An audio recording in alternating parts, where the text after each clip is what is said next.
As my alma mater, I associate this institution with lots of invaluable memories, and I do get nostalgic. Therefore, naturally, it is a wonderful experience to return to college. Returning to such a place and recalling that those were the times always cheers one's spirit. Thirdly, and most importantly, the presence of Honourable Justice Nagarathna Ji in our midst is a matter of joy and pride to all of us. Justice Nagarathna Ji is an icon in her own right. She has achieved much and she is destined to make history very shortly. So her presence here today is an inspiration to all of us. Justice Nagarathna Ji, we cannot thank you enough for coming here and flagging off the 50th celebrations of this institution. Thank you very much.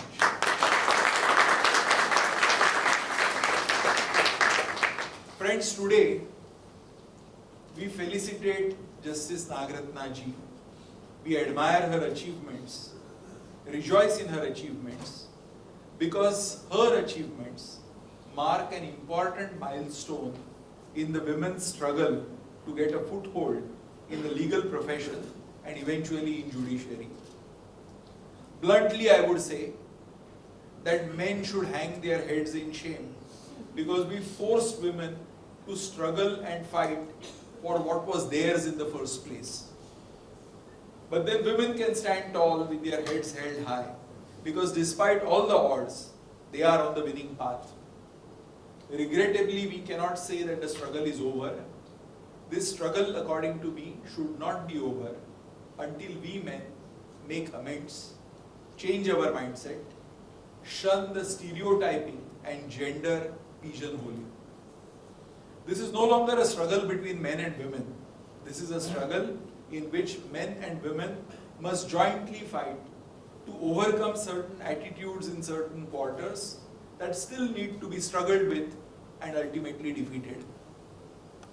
Friends, in the 17th century, William Shakespeare described Portia's genius at advocacy in The Merchant of Venice.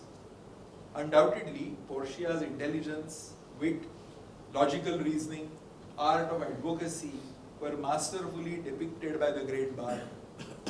But the unfortunate part was that Shakespeare had to masquerade Portia as a man before she could pass off as a Daniel come to judgment. Society, whose perspectives the bard reflected, was completely unprepared to concede genius in advocacy to an intelligent, witty and rational woman like Portia. One could argue that all this was 17th century fiction. But what about the 18th, 19th, 20th century facts, both in the United Kingdom as well as the United States of America? In the UK, they had no problem with being ruled over by a queen. But there were all kinds of arguments to deny women the right to vote or to even enter into the legal profession. For a long time, the English law regarded women as chattel. Statistics about women's participation, particularly at the higher judicial levels, are quite dismal, not just in our country but the world over. Any discourse on equal rights and opportunities is often drowned more by the numerical majorities and loud voices of the opponents than by force of logic or rationality. At a stage when 3 out of the 9 judges of the US Supreme Court were women, the indomitable Ruth Bader Ginsburg was asked, "When will there be enough?" And she answered, "When there will be 9.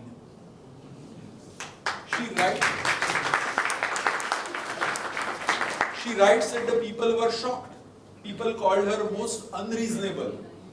But Ruth Bader Ginsburg pointed out that there have mostly been 9 men and nobody has even raised any question about that. I am a great admirer of Ruth Bader Ginsburg. Her passing was a setback. Personally, after reading the majority opinion in Dobbs' case, in which Roe versus Wade was overturned, I quite mourn the ruthless Supreme Court of the United States of America. The struggle to allow full opportunities to women in our country was by no means less hard or any more complete. Maybe the legal provisions as they stand or as they are interpreted may offer no significant barriers. Still, societal attitudes, societal expectations, and stereotyping of genders conspire against the idea or the ideal of equal opportunities. Judicial statistics, at least up to the level of district judiciary, may appear to be promising. But then serious thought process is necessary to analyze why the same is not translated into increased numbers at the High Court and the Supreme Court levels. If this difficult background is borne in mind, you will see why I regard Justice Nagarathna Ji's ascent as a significant milestone in our judicial history. So today is the occasion to rejoice at Justice Nagarathna's stupendous achievements. She is not an icon just because of what she has already achieved or because of what she is about to achieve, but she is an icon because of the manner in which she has achieved all this. Justice Nagarathna has intelligence enough to succeed without any industry, and industry enough to succeed without any intelligence. But fortunately, God and the good wishes of her illustrious parents have blessed her with both intelligence and industry in abundance. Getting away from Delhi to be in Goa in winter is really something which every Delhiite wishes for. And I must say that I am now a Delhiite.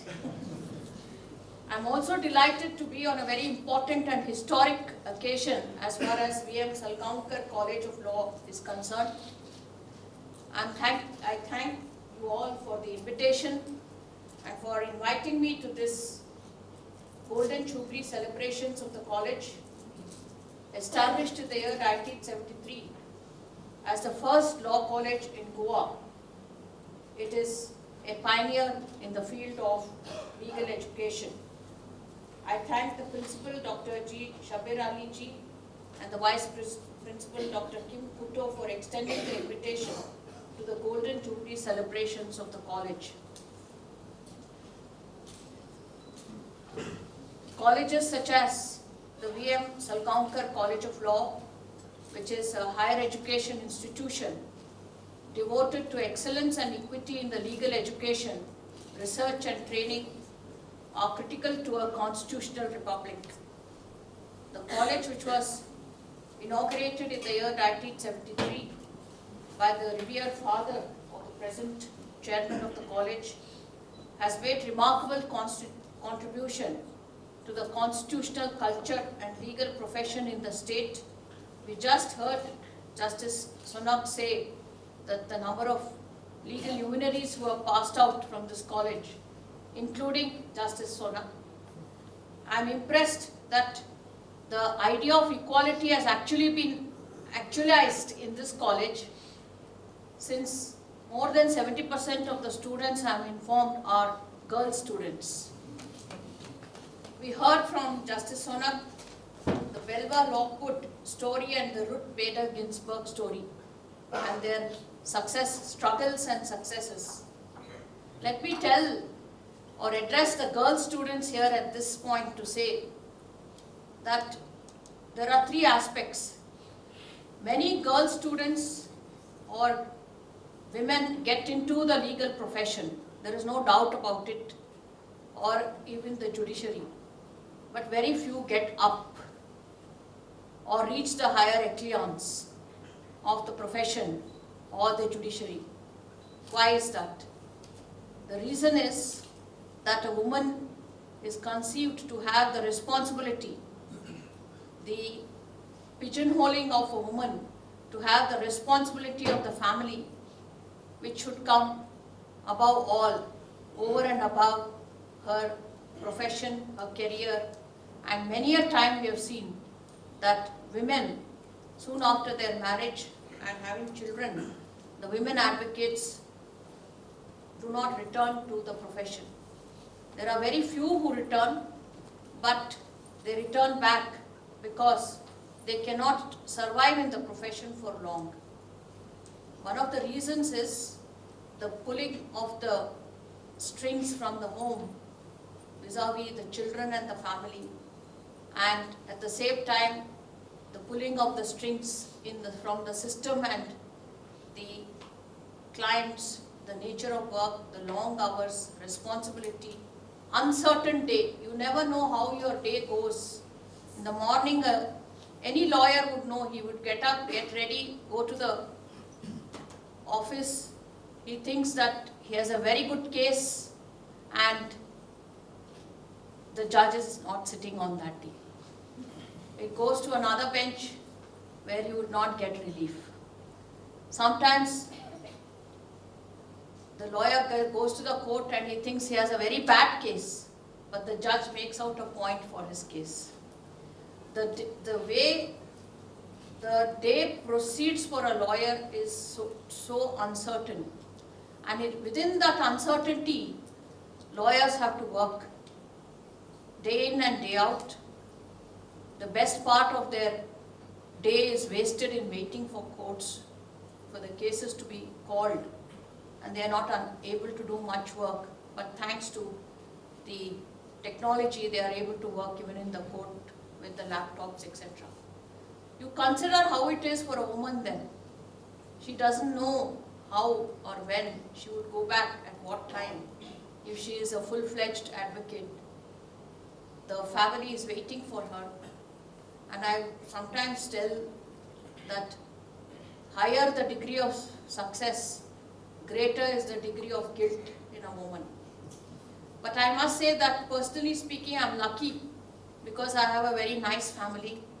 My husband, Mr. Gopal Krishna, has taken so much of the domestic chores because he has given importance to my work.